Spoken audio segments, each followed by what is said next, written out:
Le vieil homme du métro et l'étranger silencieux. Dans les profondeurs du métro Zocalo de Mexico, là où le rugissement métallique des rames se mêle au fracas des pas pressés, un vieil homme aveugle faisait résonner les cordes usées de sa guitare. Aurelio Mene, 76 ans, s'installait chaque jour sur le même banc de pierre froide, ajustant avec maladresse les chevilles de son instrument. Ses doigts, déformés par l'arthrite et endurcis par une vie de labeur, cherchaient à tâtons les cordes comme on cherche encore un chemin dans l'obscurité. Ses yeux éteints ne voyaient plus depuis 15 ans, mais son cœur, lui, continuait de battre au rythme de la musique. La guitare avait été son allié depuis un demi-siècle. Autrefois, il jouait dans les cantinas de Tepito, offrant des sérénades enflammées aux ivrognes joyeux. Puis la maladie lui avait arraché la lumière du regard et, avec elle, son métier de menuisier. Restait l'instrument, ses 6 cordes fatiguées, son unique ressource, sa dernière dignité. Chaque matin, avant d'effleurer un premier accord, il murmurait une courte prière.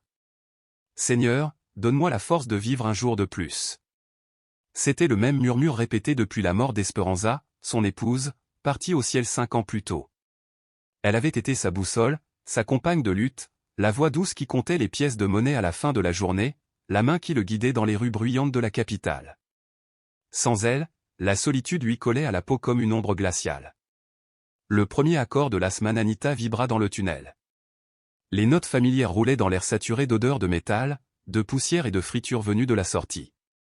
Mais les passants n'avaient plus l'oreille attentive, les pièces tombaient de plus en plus rarement dans son vieux sombrero posé devant lui. Les gens avaient hâte, pressés par leur travail, leurs soucis, leur propre croix à porter. Aurelio ne savait pas que ce jour-là, alors qu'il pinçait les cordes désaccordées de son instrument, sa vie allait basculer. Depuis des semaines, quelqu'un l'écoutait dans le silence, quelqu'un qui connaissait ses douleurs les plus intimes, ses prières murmurées dans le vacarme du métro. Quand ses doigts se mirent à jouer Cielito Lindo, des larmes s'échappèrent de ses yeux éteints. Ce n'était pas seulement une chanson populaire, c'était la voix d'Esperanza dans sa mémoire, fredonnant en remuant les frijoles dans leur cuisine minuscule. Chaque note était une réminiscence, le rire de sa femme, la chaleur d'une époque où ses mains bâtissaient des meubles solides et où ses yeux contemplaient encore la beauté de son foyer. Canta Inolore. Chantonnait-il, mais lui, il pleurait. Il pleurait les nuits glaciales passées seul sur le toit de son immeuble, les tortillas froides avalées sans compagnie, les petits-enfants qui ne venaient plus depuis qu'Esperanza n'était plus là pour les accueillir avec des sucreries et des câlins. Un jeune cadre pressé passa devant lui, téléphone collé à l'oreille, parlant de chiffres et de réunions. Ses chaussures brillantes claquaient sur le sol et s'éloignèrent sans un regard. Une femme chargée de sacs de marché ralentit, fouilla son porte-monnaie, puis poursuivit sa route sans rien donner. Aurelio ne les jugeait pas, lui aussi avait été jeune, lui aussi avait connu l'empressement de ceux qui croient que demain leur appartient. Entre 2 couplets, il soupira.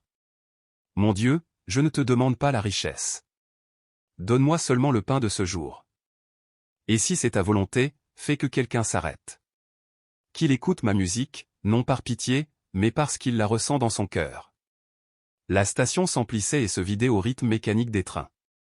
Les visages passaient comme des fantômes qu'il n'apercevait pas, des histoires invisibles qu'il ne connaîtrait jamais. Pourtant il continuait à jouer, c'était tout ce qu'il savait faire, tout ce qu'il avait à offrir au monde. Sa musique était une offrande fragile, un témoignage, je suis encore là. J'existe encore. J'ai encore quelque chose à donner. Quand le grand horloge de la station marqua 17 heures, il compta les pièces tombées dans son chapeau. 23 pesos, à peine de quoi acheter une soupe instantanée et un petit pain.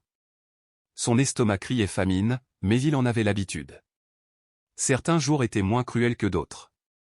Ce soir, c'était la survie à peine assurée. Il soupira le nom de son épouse, comme une ultime prière. Esperanza. M'entends-tu de là-haut? Crois-tu que je fais ce qu'il faut?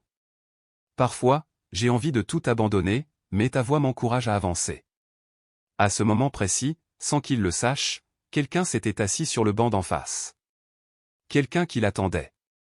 Quelqu'un dont la présence allait bouleverser son existence à jamais. Il attaqua alors sa chanson la plus douloureuse, la Llorona. Chaque note jaillissait comme un cri venu des entrailles, une supplique adressée au ciel. La mélodie emplissait les couloirs du métro d'une plainte ancienne, comme un écho d'âmes oubliées. Et soudain, pour la première fois depuis des semaines, il sentit une oreille véritable, une écoute pleine et entière. Une présence différente. Ce n'était pas le regard furtif d'un passant, ni la curiosité distraite d'un voyageur. Cette présence avait une densité, une sérénité inhabituelle, une paix qu'Aurelio n'avait pas ressentie depuis la disparition d'Esperanza. Ses doigts s'arrêtèrent un instant.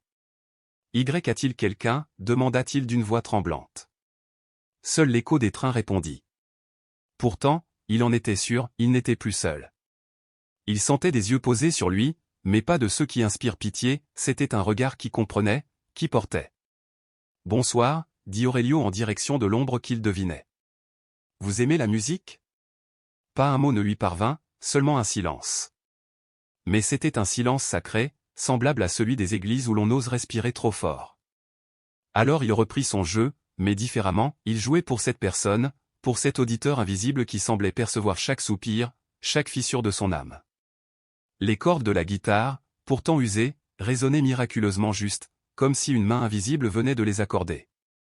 Il s'interrompit un instant, son souffle court. Cette chanson, je la chantais à Esperanza quand nous avions 20 ans. Elle disait que ma voix ressemblait à celle de Pedro Infante. Je savais bien qu'elle mentait pour me flatter. Un petit rire nostalgique traversa sa gorge sèche. 56 ans de mariage. Je l'ai rencontré lors d'une fête paroissiale de San Judas Tadeo. Il sentit que la présence continuait d'écouter avec une attention tendre, comme si chaque mot était un trésor. Quand j'ai perdu la vue, il y a 15 ans, elle m'a dit, Aurelio, Dieu ne ferme jamais une porte sans ouvrir une fenêtre. Tu ne pourras plus voir avec tes yeux, mais tu verras avec ton cœur. Il s'interrompit, submergé. Mais quand elle est partie, elle a emporté mon cœur avec elle. Les larmes dévalèrent ses joues ridées. Ses doigts se posèrent doucement sur les cordes muettes. Le silence qui suivit fut épais, presque irréel. Aurelio avait le sentiment de se confier à quelqu'un qui pouvait réellement porter son fardeau. Quelqu'un qui connaissait son histoire mieux que lui-même. Il ne le savait pas encore, mais cet étranger silencieux n'était pas un homme ordinaire. C'était une présence qui dépassait toute logique humaine, une lumière descendue dans les entrailles sombres du métro pour s'asseoir face à lui. Dans le vacarme d'un monde indifférent, Aurelio venait de rencontrer celui qui écoute chaque prière, chaque larme, chaque soupir, Jésus, en personne.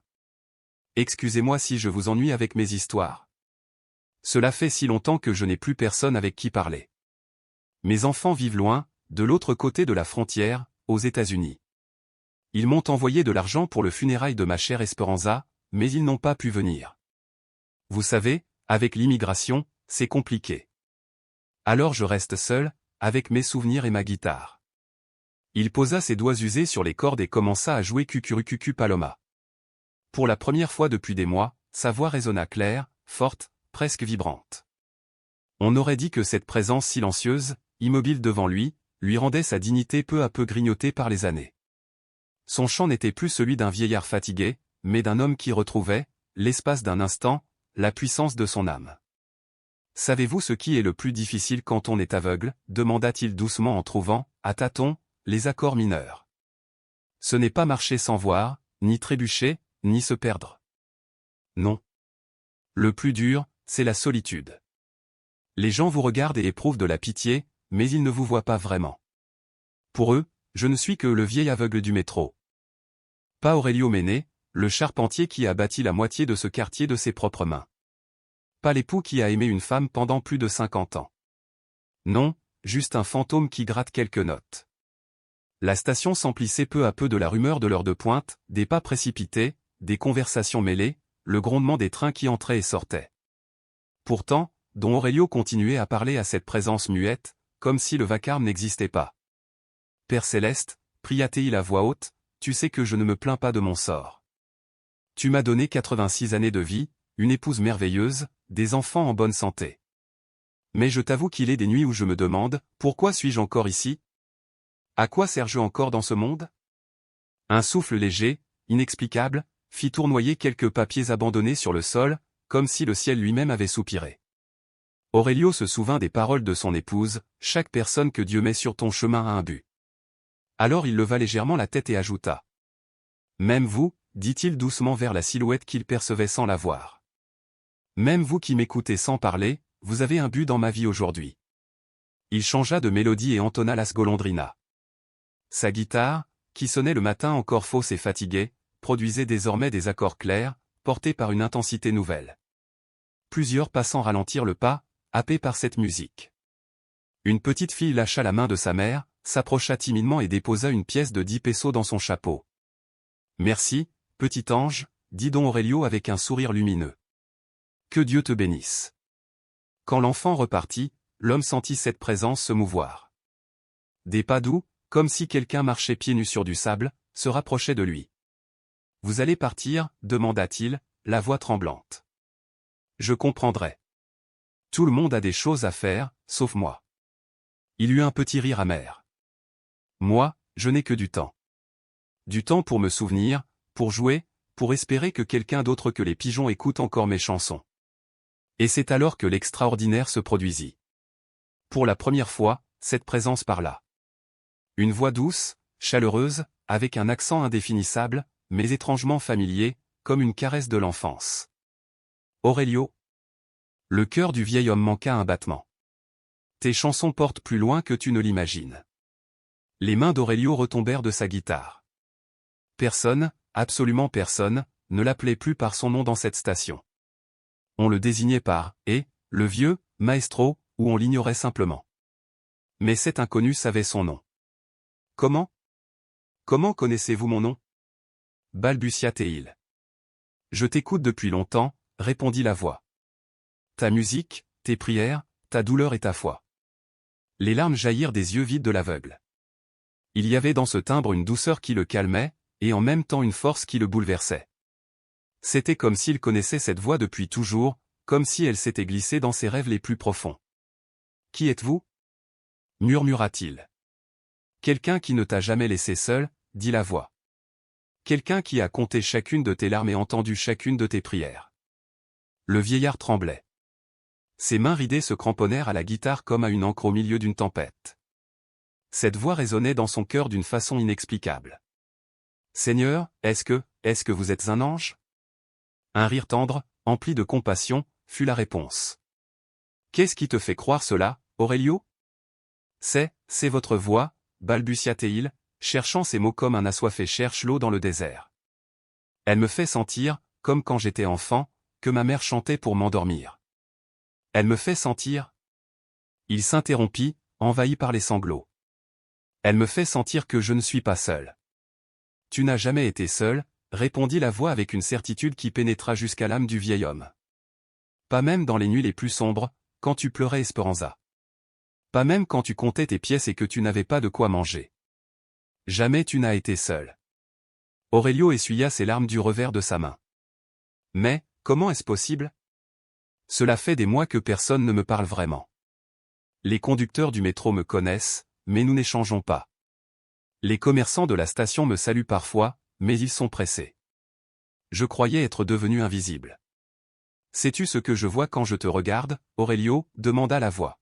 « Non, monsieur. » « Que pourriez-vous voir dans un vieux mendiant aveugle qui gratte quelques pesos pour survivre ?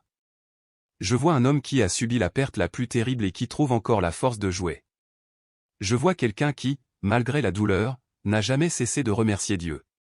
Je vois un charpentier qui a bâti des foyers avec amour pendant 40 ans, et qui aujourd'hui bâtit l'espérance avec 6 cordes fatiguées. » Les sanglots d'Aurelio éclatèrent.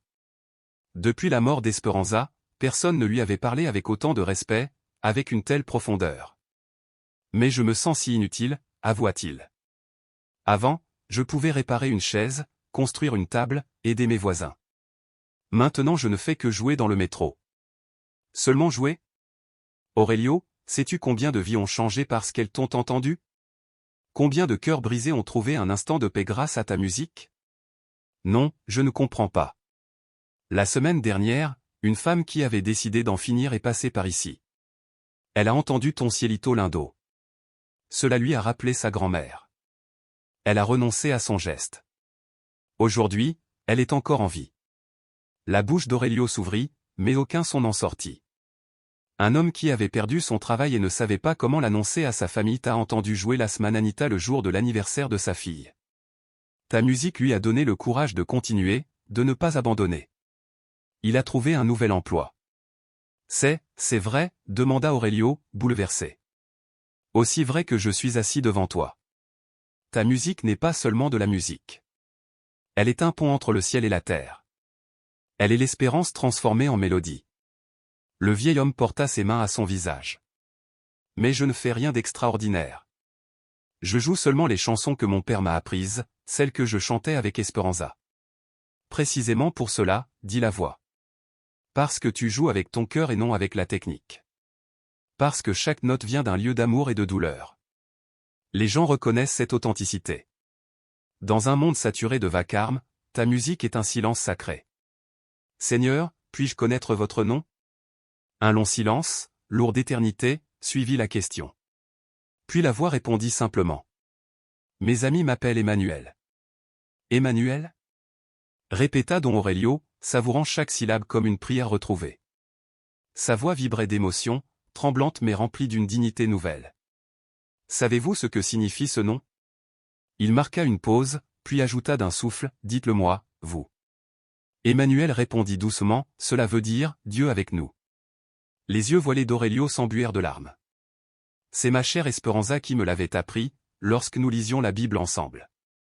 Elle en savait tant sur les Écritures. C'était une femme sage, une lumière dans ma vie. Vous la connaissiez, n'est-ce pas?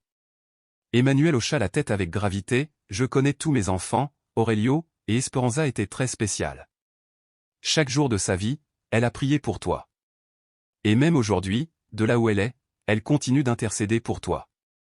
À ces mots, don Aurelio éclata en sanglots, mais ce n'était pas un pleur de désespoir, c'était un cri d'âme libérée. Ses larmes jaillissaient du plus profond de son être comme une rivière rompant un barrage.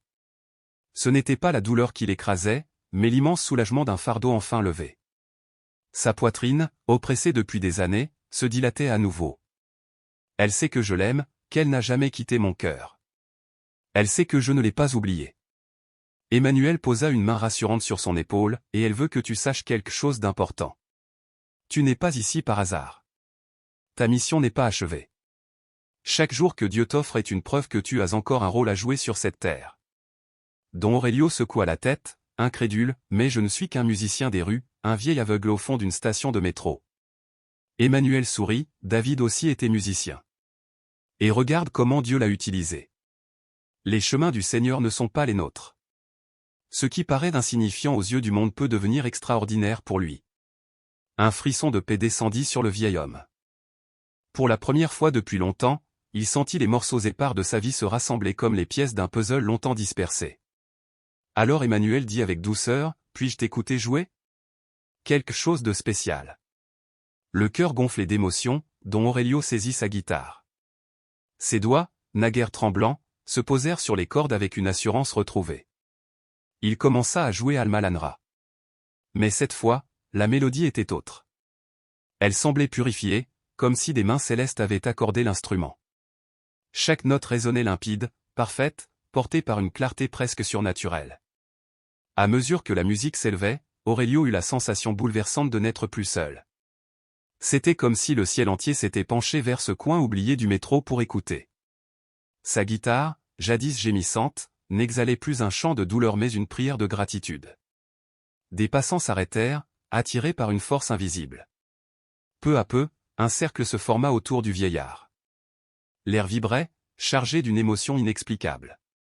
Les accords se répandaient dans les couloirs comme un encens sacré, éveillant des larmes, des sourires, des souvenirs enfouis. Une vieille dame, secouée de sanglots, murmura « Jamais je n'ai entendu Alma Lanra ainsi. On dirait que la guitare est vivante. » Un étudiant, ému, glissa plusieurs billets dans le chapeau posé à terre, c'est comme si chaque note me traversait l'âme. Quand Aurelio posa enfin les doigts, il leva le visage vers la présence invisible qu'il savait être Emmanuel. Un sourire sincère illumina ses traits marqués, « Merci. Je ne sais pas ce que vous avez fait, mais jamais ma guitare n'a sonné ainsi. » Emmanuel secoua la tête, « Je n'ai rien fait. La musique était déjà en toi. Tu avais seulement besoin de te souvenir pourquoi tu avais commencé à jouer. » Don Aurelio resta pensif. « Pourquoi j'ai commencé? Mon père me disait que la musique est le langage de l'âme. Que lorsque les mots échouent, elle dit ce que le cœur garde en silence. » Ses yeux sans lumière se voilèrent d'une douce mélancolie. « Et mon cœur a tant à dire? Il porte la douleur, mais aussi l'espérance. La solitude, mais aussi la gratitude. La tristesse des pertes, mais aussi la joie des instants vécus. La foule s'épaississait, comme hypnotisée. On ne voyait rien d'autre qu'un vieil aveugle et pourtant, chacun sentait qu'un événement exceptionnel se jouait là. Alors, d'une voix hésitante, Aurelio demanda, « Emmanuel, j'aimerais vous connaître davantage. Pourriez-vous me tendre votre main? C'est ma seule façon de vraiment savoir qui sont les gens. » Emmanuel acquiesça sans hésiter. Le vieil homme avança sa main ridée, tremblante, et rencontra l'autre main. Un choc parcourut son corps.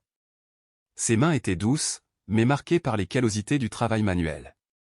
Elles avaient connu la dureté de l'effort, mais aussi la tendresse. Aurelio sentit alors quelque chose qui le bouleversa, des cicatrices. « Mais, que vous est-il arrivé aux mains » demanda-t-il, inquiet. Emmanuel répondit avec calme, « Ce sont de vieilles blessures, laissées par le bois. J'étais charpentier, comme toi. Mon père m'avait appris le métier quand j'étais jeune. » Un sourire ému se dessina sur les lèvres du vieillard, « Alors vous savez ce que c'est, donner forme à la matière brute.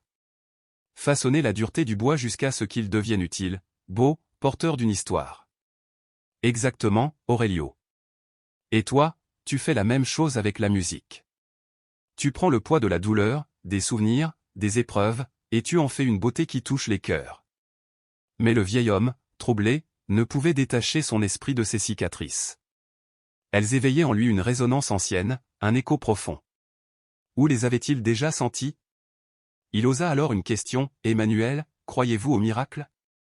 Emmanuel sourit en retour, « Et toi, y crois-tu » Aurelio inspira longuement. Esperanza y croyait. Elle disait que les miracles ne sont pas toujours de grands prodiges spectaculaires. Parfois ce sont de petites choses, trouver une pièce le jour où tu n'as rien, recevoir un sourire au plus noir de ton chagrin, ou bien qu'un inconnu s'assoie pour t'écouter jouer quand tu crois être invisible au monde. Ses mains se crispèrent sur sa guitare. Mais moi, quand j'ai perdu la vue, quand j'ai perdu Esperanza, quand les jours sont devenus insupportables, j'ai douté. Je me suis demandé, où étaient les miracles? Il leva le visage. Mais aujourd'hui je crois que peut-être ils existent encore. Peut-être que vous, assis là à me parler comme personne ne l'avait fait depuis des années, peut-être que c'est un miracle. Pourquoi dis-tu cela? Demanda Emmanuel. Parce que depuis que vous êtes arrivé, tout est différent. Ma guitare chante autrement. Ma voix résonne avec force. Les gens s'arrêtent. Et moi, je me souviens enfin de qui je suis. Une larme solitaire roula sur sa joue ridée. Emmanuel, je dois vous confier quelque chose. Ce matin, dans mon pauvre logis, j'ai prié comme toujours. Mais cette fois, j'ai dit à Dieu que si je n'avais plus de raison de rester, s'il jugeait ma mission accomplie, qu'il me ramène auprès d'Esperanza. Le silence qui suivit était lourd comme un ciel avant l'orage. Et maintenant, murmura Emmanuel. Maintenant je comprends que mon but n'était peut-être pas ce que je croyais. Pas seulement être charpentier, époux ou père. Peut-être que mon but est celui-ci, être ici, jouer ces chansons, devenir un pont fragile entre la douleur et l'espérance pour ceux qui passent. Sa voix se brisa, mais ses mots étaient limpides. Et je pense que si vous êtes venu, c'est pour une raison. Car qui s'assierait si longtemps auprès d'un vieux musicien aveugle? Qui connaîtrait mon nom sans que je le dise? Qui parlerait d'Esperanza comme s'il l'avait connu? Qui porterait dans ses mains des cicatrices comme... Il s'interrompit soudain, glacé. Ses traits se figèrent, ses mains se mirent à trembler. Comme celle de qui, Aurelio? Demanda Emmanuel avec douceur. Le vieillard murmura d'une voix blanche, « Non, ce n'est pas possible. C'est impossible. » Qu'est-ce qui est impossible? Et dans son esprit, comme un éclair fulgurant, revinrent les histoires qu'Esperanza lui avait racontées autrefois. La rencontre de Don Aurelio avec le maître. Don Aurelio, les doigts encore posés sur les cicatrices visibles dans les paumes d'Emmanuel, sentit son cœur se briser. Sa voix tremblante s'éleva dans l'air saturé d'émotion. « Qui êtes-vous vraiment » La réponse vint comme un souffle, mais ce souffle résonna en lui tel un tonnerre. « Je suis celui qui a toujours été à tes côtés, Aurelio. Celui qui a entendu chacune de tes prières, qui a recueilli toutes tes larmes. Je suis celui qui ne t'a jamais abandonné, même lorsque tu croyais être entièrement seul. » À ces mots, les jambes d'Aurelio se dérobèrent. Il tomba à genoux, et sa guitare usée résonna sourdement en heurtant le sol de la station. Ses joues se couvrirent de larmes qui coulaient en abondance, comme des rivières libérées de décennies de douleur. Alors, une voix douce lui murmura. « Jésus, lève-toi, mon ami. Relève-toi, Aurelio. Nous avons encore tant à partager. Autour d'eux, la foule, jusque-là agitée par les allées et venues des trains, s'immobilisa. Un silence absolu s'imposa. Personne ne voyait Emmanuel, mais tous ressentaient la présence d'une force divine qui paralysait leurs lèvres et faisait battre leur cœur à l'unisson. Certains tombèrent à genoux, d'autres éclatèrent en sanglots sans en comprendre la raison. Chacun savait, au plus profond de lui, qu'il se passait là quelque chose d'extraordinaire, quelque chose d'inexplicable. Le pardon et la mission révélée. Aurelio se redressa lentement, les jambes tremblantes. Mais ce n'était pas de faiblesse, c'était la force d'une émotion si profonde qu'elle transcendait le corps. « Maître, dit-il d'une voix vibrante de respect. Pardonne-moi. Pardonne mes doutes, mes plaintes, mes faiblesses. Il n'y a rien à pardonner, Aurelio, répondit Jésus avec tendresse. Ta douleur était réelle, ta solitude aussi. Mais mon amour pour toi n'a jamais cessé, même quand tu étais incapable de le sentir. Aurelio, bouleversé, balbutia. Mais pourquoi moi? Pourquoi êtes-vous venu jusqu'à moi? Je ne suis personne d'important. Jésus sourit. Tu es exactement celui que je devais rencontrer. Tu es mon musicien fidèle, mon serviteur qui n'a jamais cessé de chanter, même dans l'obscurité. Ces paroles firent jaillir un sourire lumineux sur le visage ridé d'Aurelio. Ses larmes se mêlaient désormais à une joie pure, une paix indescriptible. Maître, murmura-t-il, toute ma vie j'ai entendu parler de vous dans les églises. J'ai lu vos paroles dans la Bible avec espoir, mais jamais je n'aurais imaginé que vous marcheriez encore parmi nous, comme il y a 2000 ans. Jésus répondit avec douceur. Aurelio, je n'ai jamais cessé de marcher parmi mes enfants. Seulement, parfois, vous êtes si occupé à lever les yeux au ciel que vous ne me reconnaissez pas quand je suis juste à vos côtés. La foule comme témoin. La foule, désormais dense, demeurait figée dans un silence révérencieux. Personne n'osait bouger. Des cadres avaient laissé passer leur train, des étudiants oubliaient leur retard, des mères serraient leurs bébés contre elles sans un bruit. Tous, d'une seule âme, se sentaient enveloppés par une atmosphère sacrée. Une femme, tremblante, osa murmurer. « Seigneur, que se passe-t-il ici ?» Jésus regarda Aurelio et lui demanda. « Veux-tu leur dire ?» Le vieil homme hocha la tête, essuya ses larmes et, d'une voix claire et forte, s'adressa à la foule. « Frères et sœurs, pendant 76 années j'ai marché sur cette terre. J'ai connu la joie et la douleur, l'abondance et la pauvreté, la chaleur des compagnons et la morsure de la solitude. Mais aujourd'hui j'ai rencontré le plus grand des amours. » Il prit sa guitare contre sa poitrine, comme pour sceller ce témoignage. L'homme qui est assis ici avec moi, celui qui m'a écouté patiemment, celui qui connaît mon nom et mon histoire, c'est Jésus. Oui, Jésus-Christ, notre Seigneur, est ici, avec nous. Un frisson parcourut la foule. Certains se signèrent, d'autres tombèrent à genoux. Beaucoup pleuraient à chaudes larmes. Une femme cria. « C'est impossible !» Mais son cœur, malgré ses lèvres, savait que c'était vrai. La parole du Maître à chacun. Alors, Jésus parla, et tous, bien que ces mots semblassent adressés seulement à Aurelio, les entendirent au plus profond de leur cœur. Je ne viens pas pour convaincre par la force. Je viens rappeler à chacun de vous que je ne vous ai jamais abandonné. Dans vos travaux pénibles, dans vos nuits d'insomnie, dans vos larmes silencieuses, j'étais là. J'ai toujours été là. Un jeune homme tremblant s'avança. Don Aurelio, je viens chaque jour vous écouter en allant à l'université. Mon père est mort il y a 6 mois, et votre musique m'a empêché de sombrer. Comment t'appelles-tu, fils? Demanda Aurelio. Miguel, sonore. Miguel Hernandez. Jésus souffla alors quelques mots à l'oreille du vieillard, qui acquiesça, bouleversé. Puis Aurelio transmit. Miguel, le maître veut que tu saches que ton père est fier de toi. Continue tes études, termine-les. Les larmes que tu as versées pour lui deviendront une force qui servira à relever d'autres vies. Miguel s'écroula en sanglotant. Mais, comment pouvez-vous savoir cela? Parce que l'amour d'un père ne meurt jamais, répondit Aurelio. Et l'amour du Père céleste encore moins. La guérison promise. Une femme s'approcha, marchant avec peine. Don Aurelio, je suis Rosa. Chaque jour, après mes séances de chimiothérapie, je m'arrête pour écouter votre musique. Elle me donne la force de continuer à lutter contre le cancer. Jésus murmura à nouveau à l'oreille d'Aurelio. Celui-ci prit les mains fragiles de Rosa et déclara. Ma chère sœur, le maître dit que ta foi est plus forte que toute maladie. Continue à croire, continue à te battre. Ta guérison est en marche. Mais les médecins disent. Les médecins voient avec des yeux humains, interrompit Aurelio avec une assurance qui n'était pas la sienne. Dieu, lui, voit avec des yeux divins. Ta guérison a commencé le jour où tu as refusé d'abandonner. Les larmes de Rosa coulèrent, mais cette fois, c'étaient des larmes de confiance et d'espérance renouvelées. Une station devenue sanctuaire. Un à un, les gens de la foule s'approchèrent. Chacun portait sa douleur, son histoire, son besoin.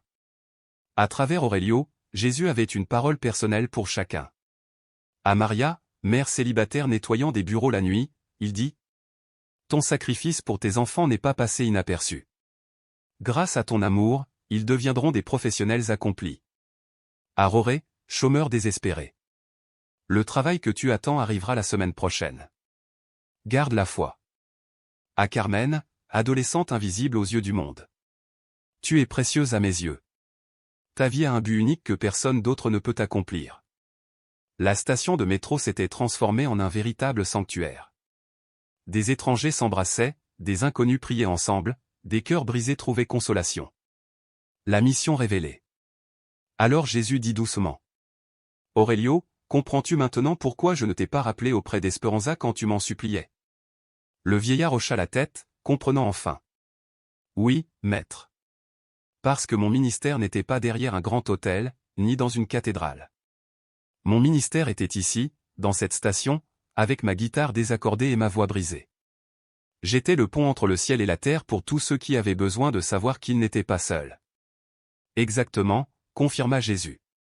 Parfois j'utilise des prédicateurs célèbres, parfois des prêtres dans leur cathédrale, mais parfois aussi des musiciens aveugles dans le métro. Mon amour n'a ni limite, ni barrière. Aurelio se tourna vers la foule désormais immense, des centaines de personnes rassemblées, témoins de ce miracle inouï. Frères, déclara-t-il avec une voix imprégnée d'autorité divine, le Maître veut que vous sachiez ceci, il marche encore parmi nous, chaque jour. Dans le serveur du café qui vous sourit, dans l'infirmière qui soigne vos blessures, dans le voisin qui vous tend une main discrète. Le Christ est là, présent, vivant. Un tonnerre d'applaudissements mêlés de pleurs et de chants monta de la foule. La station de métro de Mexico, ce jour-là, ne fut plus seulement un lieu de passage, mais une cathédrale vivante où le ciel avait touché la terre. La sublime grâce de Don Aurelio.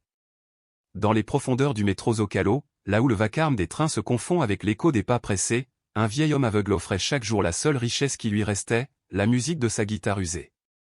On l'appelait Don Aurelio, le musicien du métro. Ses doigts marqués par l'arthrite caressaient les cordes comme on caresse une prière silencieuse. Ce jour-là pourtant, il n'était pas seul.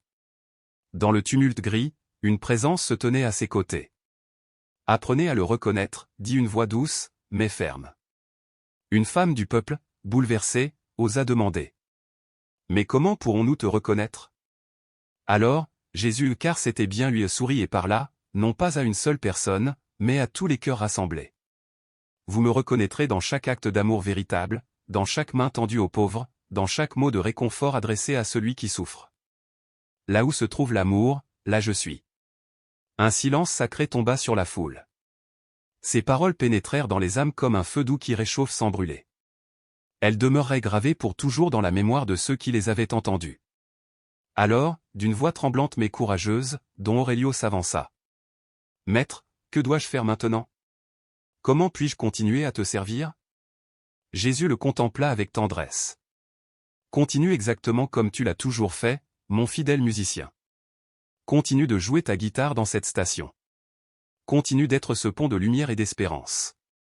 Mais désormais, sache la vérité, chaque chanson que tu joues est une prière, chaque note est un morceau de mon amour qui se répand sur ceux qui t'écoutent. » Il se pencha, ramassa la guitare posée à terre, et la plaça entre les mains du vieil homme. « Joue maintenant. » Aurelio, tremblant, obéit. Ses doigts retrouvèrent les accords d'Amazing Grace, qu'il chantait en espagnol, Sublime Gracia. Mais le son qui s'éleva alors n'était plus celui d'un instrument fatigué. C'était une musique céleste. Chaque corde vibrait avec une clarté et une pureté impossibles. La guitare n'était pas seulement accordée, elle était consacrée. Cette guitare ne sonnera plus jamais faux, dit Jésus. C'est mon don pour toi, pour ton ministère. Chaque fois que tu joueras, tu te souviendras de ce jour. Et chaque personne qui l'entendra sentira ma présence. Alors, chose extraordinaire, la foule se joignit à lui. Catholiques et protestants, croyants fervents ou gens qui n'avaient pas mis les pieds dans une église depuis des années, tous chantèrent d'une seule voix. Ce n'était plus une station de métro, c'était une cathédrale vivante. Et tandis que les notes s'élevaient, des miracles commencèrent à fleurir. La Sonora Rosa sentit une chaleur bienfaisante envahir sa poitrine malade. Miguel, accablé depuis la mort de son père, sentit son cœur s'alléger.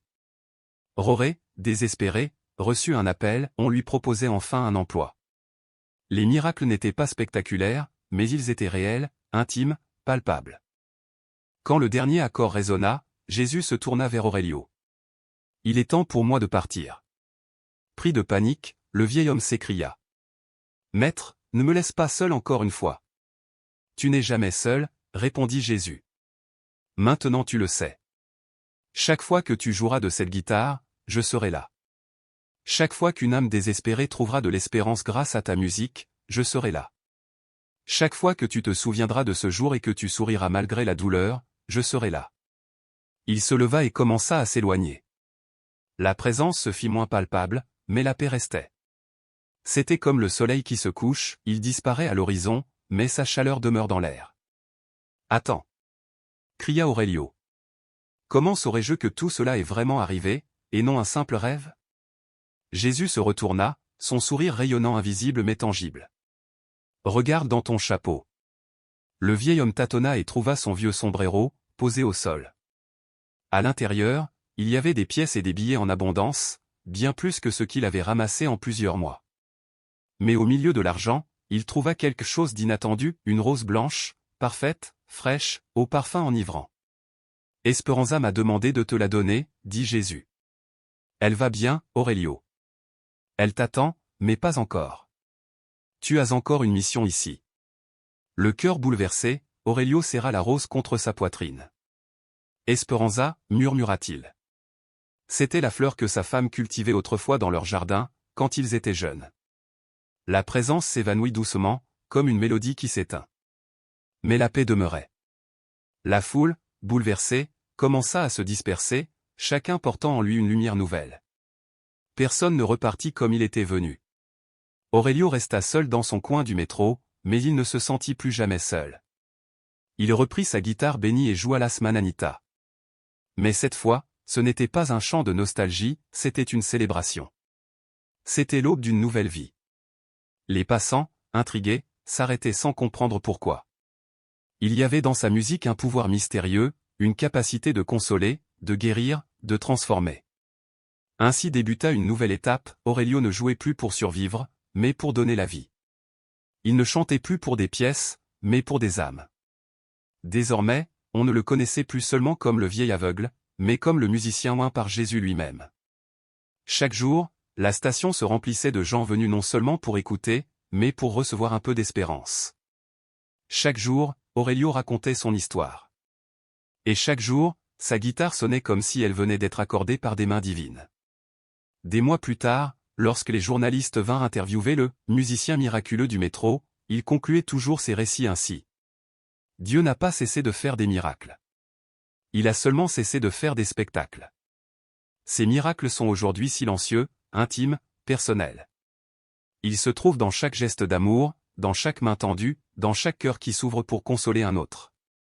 Apprenez à les reconnaître. Et chaque soir, en rentrant dans sa modeste chambre sur les toits, Aurelio sortait la rose blanche qu'il gardait comme un trésor. Mystérieusement, elle ne fanait jamais. Ses pétales restaient frais, son parfum emplissait la pièce comme si elle venait d'être cueillie au jardin du ciel. Pour lui, ce n'était pas une fleur, c'était un sacrement vivant, un signe tangible que l'amour véritable ne meurt jamais. Il se transforme, il se multiplie, il devient éternel. Sa guitare reposait près de son lit. Ses cordes portaient les traces de milliers de chansons jouées dans les tunnels. Mais désormais, chaque note racontait des histoires, des larmes essuyées, des sourires retrouvés, des âmes touchées sans le savoir par un message venu d'en haut. Elle n'était plus un simple instrument, c'était un autel de bois et de cordes, une chair d'où le ciel descendait dans les wagons gris. Aurelio dormait en paix. La solitude qu'il avait rongée pendant tant d'années n'avait plus de pouvoir. Car il savait désormais, avec une certitude inébranlable, qu'il n'avait jamais été seul. Jésus avait toujours été là, dans chaque accord, dans chaque note, dans chaque pas incertain qu'il faisait à travers la ville. Il fallait seulement ouvrir les yeux de l'âme pour le voir, accorder l'oreille du cœur pour l'entendre, et laisser la brisure intérieure devenir la porte par laquelle entrait la grâce. Aujourd'hui encore, dans le métro Zocalo, dans ce recoin oublié où un vieil aveugle joue sa guitare, résonne l'écho de cette rencontre divine. Des milliers de passants passent sans remarquer. Mais ceux qui s'arrêtent, même un instant, sentent une paix étrange, une chaleur inexplicable. Et si l'on tend vraiment l'oreille du cœur, on peut encore l'entendre. C'est le chant de la grâce, un murmure éternel qui dit « Tu n'es jamais seul ». Le miracle d'une rose blanche.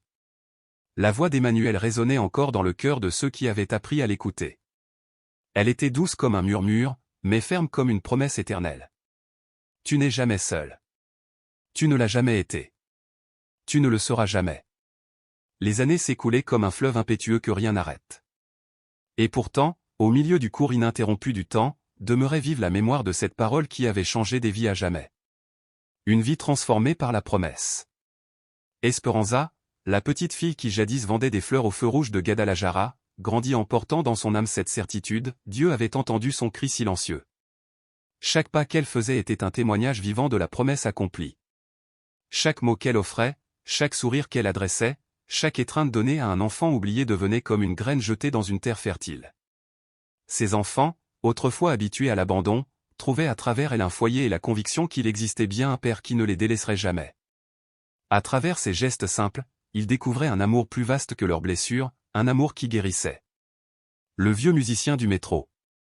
Don Aurelio, de son côté, demeura fidèle à son ministère singulier, celui qui se vivait dans les entrailles de la ville, au cœur des tunnels du métro. Il n'avait pas de chair dorée ni de foule triomphante pour applaudir ses sermons. Son église était formée de voyageurs pressés, d'ouvriers fatigués, d'étudiants rêveurs ou de mères épuisées. Mais il possédait l'essentiel, la certitude que chaque chanson qu'il jouait sur sa guitare était une prière qui s'élevait vers le ciel. Chacune de ces notes devenait un fil invisible reliant la terre au royaume de Dieu. Et même si ses yeux ne retrouvèrent jamais la lumière, son cœur voyait plus clairement que quiconque le but de sa vie. Sa cécité n'était pas ténèbres, mais la scène parfaite pour apprendre à regarder avec les yeux de l'âme. La naissance d'un mouvement. De ce témoignage discret naquit le ministère, étreinte d'espérance, une œuvre que nul n'aurait pu imaginer si vaste. D'abord timide, elle grandit peu à peu. Des églises de divers quartiers se joignirent, des familles ouvrirent leurs maisons, et même les autorités civiles reconnurent le rayonnement de ce service silencieux. Tout avait commencé pourtant avec une fillette seule à un carrefour, et un vieil homme jouant de la guitare dans un recoin du métro. Deux existences brisées que Dieu avait liées pour manifester sa puissance.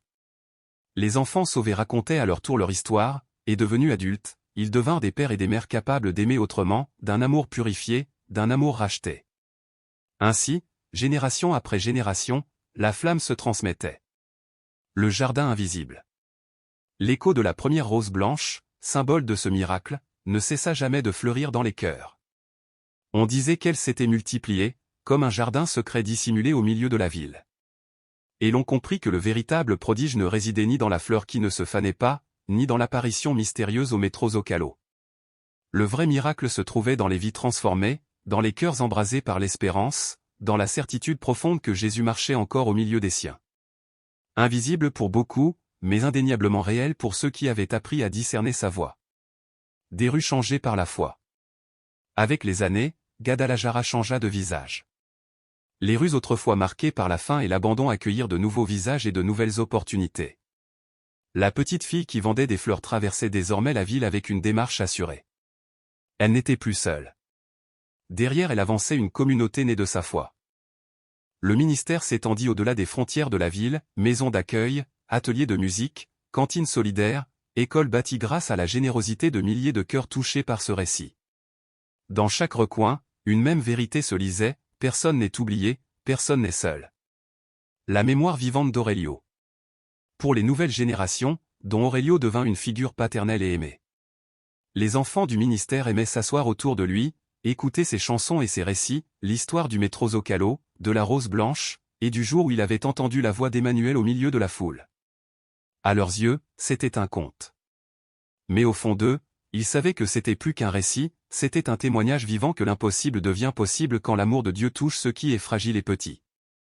Dans sa modeste chambre sur une terrasse, il conservait peu de choses, un lit simple, une table de bois usé, et un vase de cristal contenant toujours la rose blanche.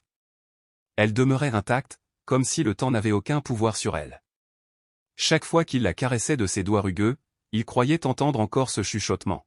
« Tu n'as jamais été seule. » Esperanza, messagère de paix. Esperanza, devenue jeune femme, se consacrait corps et âme au service. On disait que son étreinte avait un don particulier. Lorsqu'elle entourait un enfant de ses bras, le temps semblait suspendu, et la douleur s'évanouissait. Certains voyaient en elle une leader née, d'autres affirmaient qu'elle possédait un charisme rare. Mais elle répondait toujours avec humilité. « Ce n'est pas moi. C'est Jésus en moi. » Peu à peu, des témoignages affluèrent d'ailleurs, familles reconnaissantes d'avoir adopté des enfants qui auraient sombré dans la rue, anciens toxicomanes devenus bénévoles, jeunes transformés qui choisissaient d'offrir à leur tour ce qu'ils avaient reçu. Chaque récit était comme un fil supplémentaire tissant la grande couverture d'espérance qui enveloppait la ville. Le retour au point de départ. Un jour, bien des années plus tard, Esperanza revint dans le parc où tout avait commencé. Elle n'était plus seule. Autour d'elle marchaient des dizaines d'enfants et de volontaires. Dans ses mains, elle portait un bouquet de roses blanches qu'elle distribua une à une. Chacune de ces fleurs représente une vie qui s'épanouit dans le jardin de Dieu, dit-elle, le visage rayonnant. Puis, levant les yeux vers le ciel, elle ressentit à nouveau cette chaleur qui avait guidé son enfance. Le départ d'un juste. Au même moment, au métro Zocalo, les accords de la guitare de Don Aurelio résonnaient encore. Sa voix était affaiblie par les années, mais son esprit demeurait ferme. Des passants, autrefois indifférents, s'arrêtaient désormais pour l'écouter. Certains laissaient couler leurs larmes, touchés par une présence divine tapie dans ses chansons simples. Le jour où Aurelio quitta ce monde, la nouvelle parcourut la ville comme une traînée de lumière. Des centaines de personnes se rassemblèrent pour lui dire adieu. Sa guitare reposait aux côtés de la rose blanche. Tous savaient qu'il avait achevé sa mission. Il n'avait besoin ni de statue, ni de plaque commémorative. Son héritage vivait dans les cœurs transformés par la foi. Esperanza pleura, mais ses larmes n'étaient pas celles du désespoir. C'étaient des larmes d'amour et de reconnaissance. Elle se rappela alors ces mots répétés si souvent. Dieu n'a pas cessé de faire des miracles, il a seulement cessé de faire des spectacles. Elle comprit que désormais, c'était à elle de poursuivre la mélodie. Un miracle qui ne s'arrête jamais. Les années passèrent, mais l'heure continua de croître. Des générations entières furent touchées par ce message. Et bien que le monde demeurât marqué par la douleur et l'obscurité, il y eut toujours quelqu'un, quelque part, inspiré par l'histoire d'Esperanza et de Don Aurelio, prêt à tendre une main, à relever un enfant, ou simplement à offrir une étreinte silencieuse. Le miracle ne s'arrêta jamais, car le vrai miracle n'était pas un signe spectaculaire. Il résidait dans la présence constante de Jésus, qui continue de marcher parmi les siens et qui rappelle, à travers chaque souffle, chaque larme, chaque geste d'amour. Tu n'es jamais seul. Tu ne l'as jamais été. Tu ne le seras jamais. Et ainsi, le fleuve de la vie poursuivait sa course éternelle, charriant avec lui la mémoire d'un vieil homme aveugle, d'une rose blanche immortelle et d'une petite fille devenue femme. Une histoire tissée d'espérance, destinée à ne jamais s'éteindre. L'Abrazo de l'Espérance, une histoire de lumière qui ne s'éteint jamais. Le ministère Abrazo de Esperanza devint au fil des années bien plus qu'un simple centre communautaire. Il se transforma en un véritable refuge pour des milliers d'âmes blessées, en une maison ouverte où chacun pouvait trouver non seulement du pain et des vêtements, mais surtout une raison de continuer à croire, à espérer, à aimer. Ce lieu, né d'une semence minuscule, les larmes d'une fillette orpheline et le chant fragile d'un vieil homme aveugle grandit jusqu'à devenir un arbre immense, aux branches larges et accueillantes, offrant son ombre et ses fruits à des générations entières. Au centre de ce miracle humain et spirituel, se dressait une figure dont la mémoire ne s'était jamais effacée, Don Aurelio, le musicien aveugle qui avait trouvé dans les profondeurs du métro la voix même de Dieu. Son portrait occupait une place d'honneur dans la grande salle du centre. On l'y voyait assis, sa guitare usée entre les mains, une rose blanche posée sur ses genoux, et ce sourire lumineux qui donnait l'impression qu'il chantait encore, que les cordes vibraient toujours au rythme d'une prière sans fin. Chaque fois qu'Esperanza, désormais femme adulte, posait les yeux sur cette image, son cœur s'emplissait d'émotion. Elle ne contemplait pas seulement la photographie d'un homme disparu. Elle retrouvait, à travers ce visage, la présence d'un ami éternel, d'un compagnon d'âme qui avait su entendre la voix de Dieu au milieu du vacarme métallique des rames et du brouhaha des foules pressées. Et à côté du portrait, dans un petit reliquaire de cristal, reposait encore la rose blanche qu'il avait tant chérie. Étrangement, contre toute logique, elle demeurait intacte, comme si le temps lui-même avait refusé de la faner. Ce n'était pas de la magie. Non, c'était quelque chose de bien plus profond. Cette fleur fragile était devenue un symbole de fidélité, un témoignage silencieux et éclatant à la fois, l'amour véritable ne meurt jamais. Il se transforme, il prend d'autres formes, mais il continue de fleurir, indestructible. Ceux qui arrivaient au centre demandaient presque toujours à voir la rose. Beaucoup se tenaient en silence devant elle, le regard brouillé par les larmes. Certains murmuraient avec une conviction nouvelle. Dieu n'a jamais cessé de faire des miracles. Il les accomplit simplement d'une autre manière. Le retour d'Esperanza au point de départ. Un soir, alors que le soleil plongeait lentement vers l'horizon et baignait la ville dans une lumière dorée, Esperanza décida de retourner dans le lieu où tout avait commencé pour elle. Le parc. Cet endroit où, enfant, elle avait pleuré de faim et de peur, croyant que personne ne l'entendait. Mais ce soir-là, le parc n'était plus celui de ses souvenirs douloureux. Il débordait de vie. Des enfants couraient entre les arbres, leur rire résonnant comme une symphonie de joie. Des familles partageaient des repas improvisés, les paniers remplis de tortillas, de fruits, de mets simples mais offerts avec amour. Des vieillards racontaient des histoires aux plus jeunes, transmettant des récits de foi et de persévérance comme des trésors inestimables. Esperanza s'arrêta sous le grand arbre, celui-là même au pied duquel elle avait supplié Dieu de lui venir en aide. Elle posa la main contre l'écorce rugueuse et sourit. Un sourire serein, plein de gratitude. Car désormais elle comprenait. Elle voyait le fil invisible qui reliait ses larmes d'autrefois à l'œuvre immense qui était née de cette douleur. Chaque souffrance avait eu un sens. Chaque blessure avait été transformée en semence. Et de ce sol aride, fertilisé par la douleur et la foi, avait germé une œuvre destinée à ne jamais cesser de porter du fruit. La voix qui ne s'éteint pas. Alors que le ciel s'embrasait de 1000 nuances d'or et de pourpre, Esperanza ferma doucement les yeux. Dans ce silence traversé par les cris des enfants et les bruits du soir, elle perçut soudain un son familier, le timbre tendre d'une guitare. Ce n'était pas une mélodie extérieure, mais une résonance intérieure, gravée dans son âme comme une cicatrice lumineuse. Avec ce son vint une voix. Une voix douce, reconnaissable entre toutes. La même qui avait accompagné Don Aurelio dans les tunnels obscurs, la voix d'Emmanuel. Elle ne tonnait pas comme un ordre, elle murmurait comme une caresse. Tu n'es jamais seul. Tu ne l'as jamais été. Tu ne le seras jamais. Un frisson parcourut Esperanza. Une larme roula sur sa joue, mais ce n'était pas une larme de douleur. C'était une larme de gratitude pure. En cet instant, elle sut que le cycle était complet. Le miracle qui avait commencé avec la rencontre improbable entre un vieil homme aveuglé et une petite orpheline continuait de battre dans le cœur de chacun. Le miracle n'était pas enfermé dans le passé. Il restait vivant. Une vérité éternelle.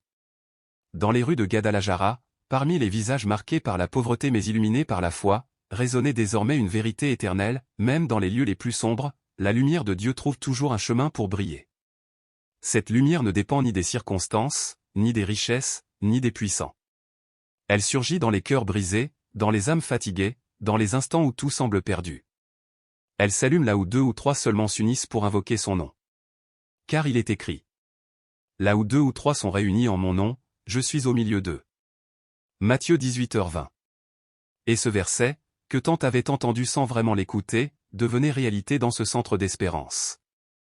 Chaque repas partagé, chaque chanson entonnée, chaque prière murmurée dans le secret était une preuve vivante que Jésus marche encore aujourd'hui parmi nous, qu'il se manifeste de manière extraordinaire à ceux qui ouvrent leur cœur pour le recevoir. Un appel à la foi. Cette histoire n'est pas seulement celle d'Esperanza et de Don Aurelio. Elle est l'écho de la foi de millions de chrétiens à travers le monde, de ceux qui croient que Jésus continue d'agir dans nos vies, souvent là où nous l'attendons le moins. Elle est une invitation à ne jamais désespérer. À croire que nos larmes ne tombent pas dans le vide, mais qu'elles sont recueillies comme des perles précieuses par celui qui connaît chacune de nos douleurs. Si ce récit a touché ton cœur, ne le garde pas pour toi. Partage-le. Transmets-le comme une flamme qui se propage de main en main. Car il se peut qu'au détour d'un mot, d'une prière ou d'un geste d'amour, une autre personne découvre qu'elle aussi n'est pas seule, qu'elle ne l'a jamais été. Et si tu ressens le besoin de prier, n'hésite pas. Demande. Car Dieu n'est pas sourd. Il entend chaque soupir, chaque supplication, chaque battement de cœur qui crie vers lui. Il écoute chaque larme. Il accueille chaque cœur brisé. Et de nos ruines, il fait jaillir des jardins. Conclusion, le miracle continue. L'histoire d'Esperanza et de Don Aurelio n'est pas une fin, c'est un commencement. Elle nous rappelle que le véritable miracle n'est pas forcément spectaculaire, entouré de flammes ou de tonnerre. Le miracle véritable, celui qui change le monde, se tisse dans le quotidien, un sourire donné, une main tendue, une prière murmurée au creux de la nuit. C'est dans ces gestes humbles que Dieu choisit de se révéler. Dans ces instants fragiles, il plante les semences d'une espérance capable de traverser les siècles. Et toi qui lis ces lignes aujourd'hui, souviens-toi, tu n'es jamais seul. Tu ne l'as jamais été. Tu ne le seras jamais. Le miracle continue. Toujours.